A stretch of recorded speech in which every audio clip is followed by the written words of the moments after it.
GURPS Módulo Básico Campanhas. Regras do GURPS, 4ª edição. Episódio 181, capítulo 18. Iniciando uma sessão. Uma produção RPG Next.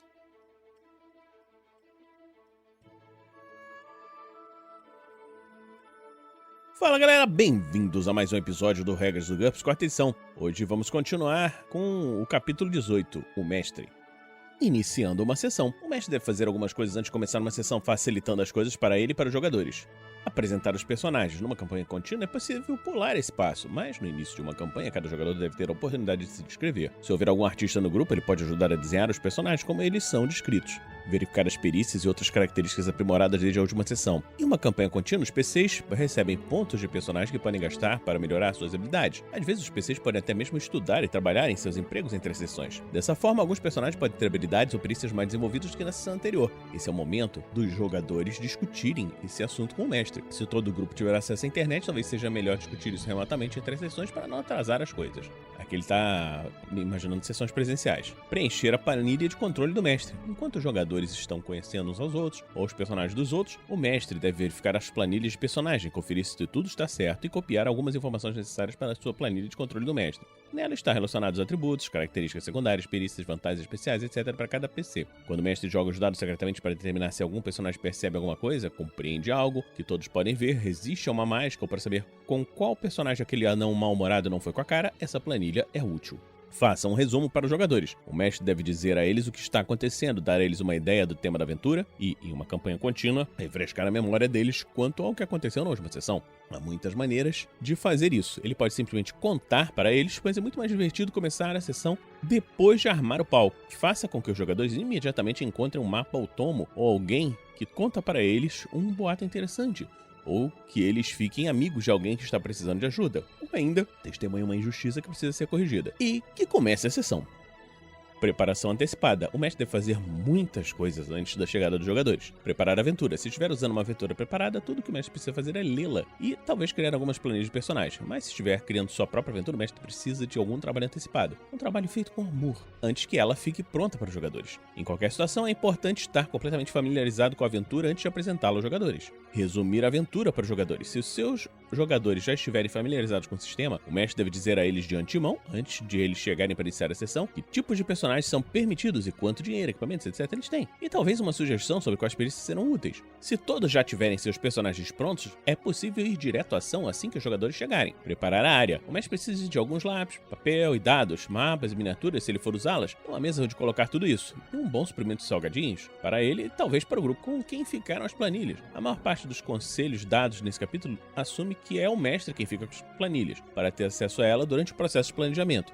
Ou pelo menos para manter uma detalhada planilha de controle do mestre. Alguns mestres pedem aos jogadores que fiquem com suas planilhas de personagens para que eles possam fazer planos. Contudo, há situações, por exemplo, numa campanha onde o mestre é rotativo, onde isso não é possível, e alguns jogadores preferem não abdicar desse controle. O mestre deve, pelo menos, ter uma planilha de controle com as principais habilidades de cada PC atualizada conforme as grandes mudanças ocorrem. Isso não é tão bom quanto ter as próprias planilhas, mas é muito melhor do que tentar planejar às cegas. Obviamente, uma cópia da planilha ainda é melhor, com um escudo ou sem escudo. Muitos mestres preferem usar pastas, livros ou outros objetos para ocultar suas anotações e jogadas de dados dos jogadores. Outros acham que isso os distancia do jogo e preferem ser mais abertos nos jogadores. Isso depende muito do estilo de cada um. Só lembramos que existem situações em que o mestre deve fazer jogadas em segredo e precisa de alguma forma fácil de fazê-lo.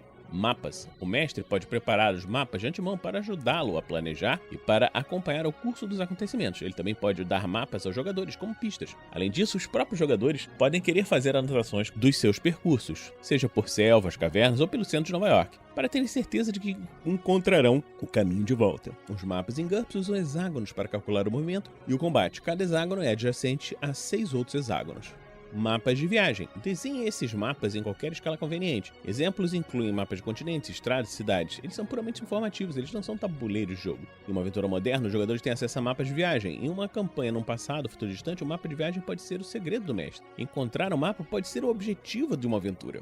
Mapeamento pelos jogadores. Sempre que os PCs entrarem numa área sem um mapa, seja um subterrâneo, um complexo de laboratórios ou uma rede de trilhas numa selva, os jogadores tentarão desenhar um mapa. Quer dizer, isso se eles forem espertos. Entretanto, fazer um mapa não é uma tarefa tão simples, a não ser que o grupo carregue uma trena ou algo semelhante e passe muito tempo usando-a. O mestre nunca deve dizer a eles algo como: vocês seguem 12 metros de escada abaixo e viram para o norte. O túnel tem 2,10 metros de largura e 2,70 metros de altura. Ele segue para o norte por 120 metros, depois vira e segue para o nordeste. Depois de 20 metros, ele se abre uma sala de 10 metros por 6 metros. Esse tipo de informação exigiria muitos minutos de medição e um teste contra a matemática, a topografia, não apenas um passeio pelo túnel. Em vez disso, dê-lhes informações dessa maneira. Vocês descem as escadas um pouco mais que um lance normal. No final, há um túnel à direita. Ele tem a largura de 2 pessoas lado a lado e é tão alto que vocês mal conseguem tocar o teto com as espadas. Ele segue adiante numa linha razoavelmente reta. Qual a distância? Pergunta um jogador. Alguém está contando os passos? Tudo bem. Então tem mais ou menos 128 passos. Ele então vira um pouco à direita. Quanto à direita? Vocês trouxeram instrumentos de topografia? Alguém tem senso de direção? Não? Tudo bem. Chegando à interseção, tendo o túnel antigo às costas, às 6 horas, um novo túnel parece estar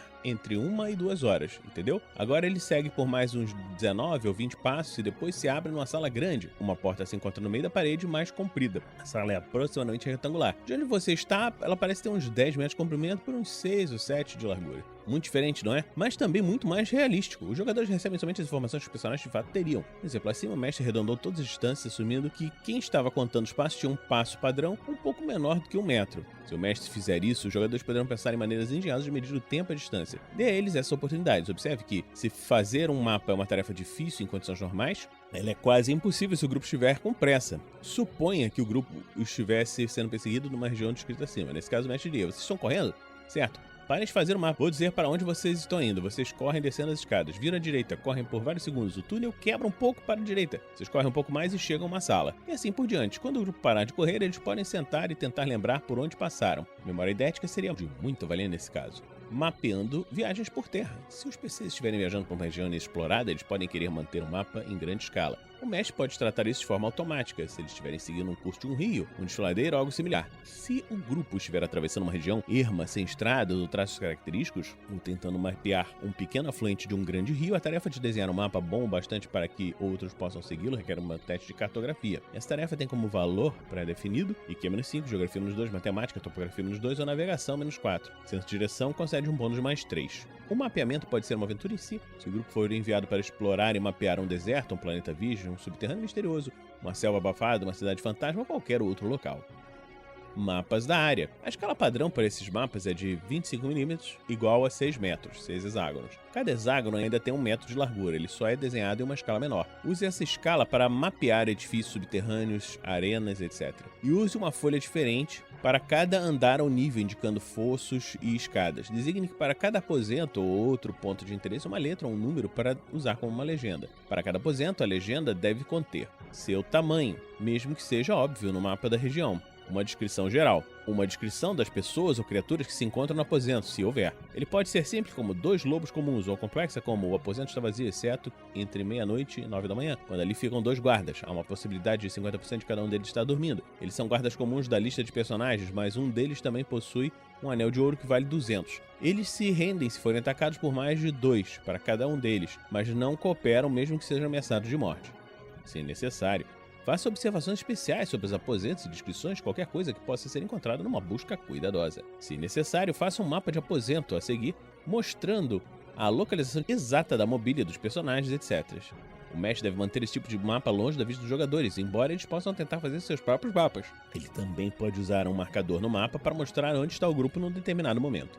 Mapas de aposentos. Desenhe esses mapas em qualquer escala conveniente. Uma escala útil é de 25mm igual a 2 metros, 2 hexágonos, metade do tamanho de um mapa de combate. Use esses mapas quando precisar esboçar um aposento com detalhes, mas não quer desenhar um mapa de combate. Mapas de combate. Um combate não exige mapas de combate, embora eles ajudem os jogadores a visualizar a ação. O combate tático exige mapas de combate. Mapas de combate são desenhados na escala de 25mm igual a 1 metro. Cada hexágono tem 1 metro de distância. Quando os personagens entram numa área onde é possível que haja combate, mostre o mapa e faça com que os jogadores disponham seus marcadores nele para mostrar exatamente onde estão. Quando houver algum combate, resolva a luta no mapa de combate. Trate qualquer hexágono parcial como um hexágono inteiro. Isso permite uma representação realística tanto de um aposento como de uma parede passando no meio de um hexágono, quanto de uma caverna irregular.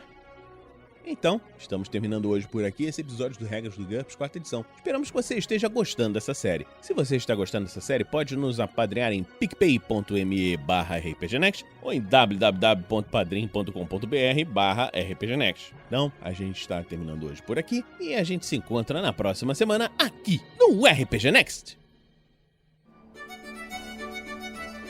Regras do GURPS, 4ª edição. Músicas por Kevin MacLeod e Scott Buckley. Uma produção RPG Next.